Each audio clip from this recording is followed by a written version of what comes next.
दोस्तों, पिछले पाठ में हमने पढ़ा था कि संसाधन होते क्या है और उनके प्रकार क्या होते हैं। इस वीडियो में हम पढ़ेंगे भूमि संसाधन के बारे में, जानेंगे कि उनके प्रकार क्या होते हैं, मृदा निर्माण कैसे होता है, भारत में भूमि उपयोग के स्वरूप क्या होते हैं और जानेंगे भूमि क्षरण और भूमि संरक्षण के बारे में। हम सब भूमि पर रहते हैं, जो कि एक प्राकृतिक पदार्थ होने के साथ साथ एक बहुत जरूरी संसाधन भी है, जिस पर हर जीवित प्राणी जैसे मनुष्य और वन्य जीव निर्भर करते हैं। भूमि संसाधन के अलग अलग रूप हैं, जैसे पत्थर, मैदान, पर्वत इत्यादि। भारत देश में ये संसाधन अधिक संख्या में उपलब्ध है, जहाँ कुल 43% मैदान रूप में है, 30% पर्वत रूप में और 27% पत्थर के रूप में। पृथ्वी की सबसे पहली परत को मृदा या मिट्टी कहते हैं। यह एक बहुत जरूरी संसाधन है जो पौधों और जीव समुदाय को पोषण देती है। मृदा निर्माण बहुत कठिन प्रक्रिया से होती है और बहुत समय लेती है।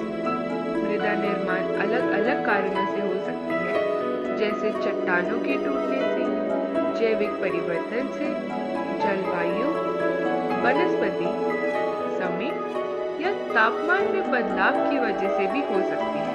मिट्टी की गहराई, रंग और आयु जैसी चीजें भी मृदा निर्माण से पता लग सकती है। मृदा निर्माण के 6 प्रकार होते हैं: जलोढ़ मृदा, काली मिट्टी, लाल और पीली मिट्टी, लेटेराइट मिट्टी, मरुस्थलीय मिट्टी, पर्वतीय मिट्टी।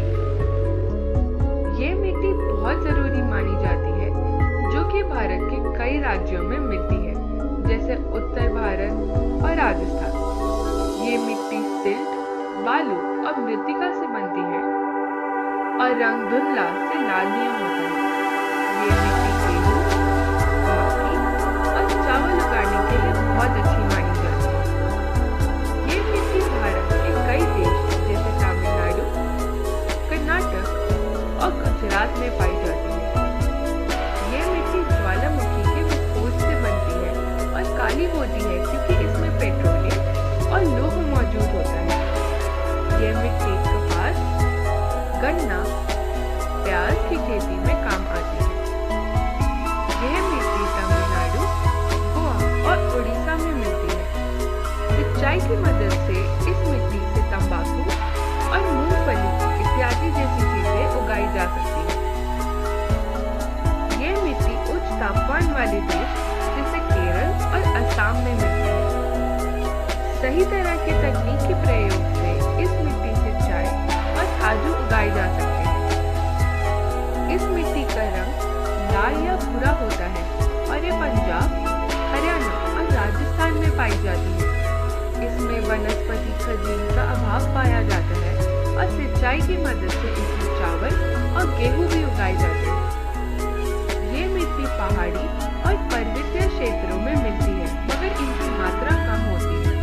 ये जटिल और विविधता वाली होती है और इनसे आलू और चावल उगाए जाते हैं। तो आइए दोस्तों, अब हम जानेंगे कि भारत में भूमि उपयोग का स्वरूप क्या होता है। भारत की भूमि का अलग अलग तरह से प्रयोग होता है।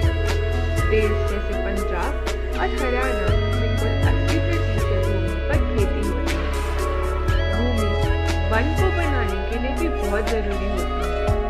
इसी पर इमारतें और बाग बगीचे भी बनते हैं। आइए दोस्तों, अब हम पढ़ेंगे भूमि क्षरण के बारे में। मिट्टी को अपने स्थान से विविध कार्यों से स्थानांतरित होना भूमि क्षरण कहते हैं। ये अलग अलग कार्यों से हो सकती है, जैसे जल, पवन, तापमान।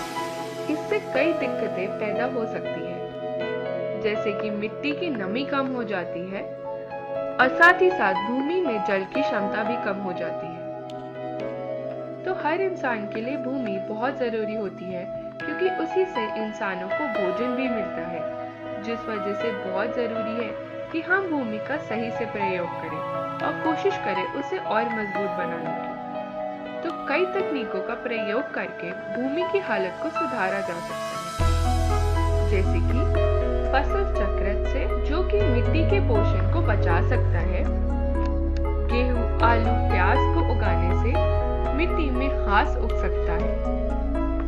रसायन का सही प्रयोग करके मिट्टी का संरक्षण हो सकता है और प्राकृतिक खाद का इस्तेमाल करके भी भूमि को और मजबूत बनाया जा सकता है। तो दोस्तों, इस पाठ को और अच्छे से समझने के लिए अपने घर जाकर अपनी इस किताब का पहला पाठ पढ़िएगा।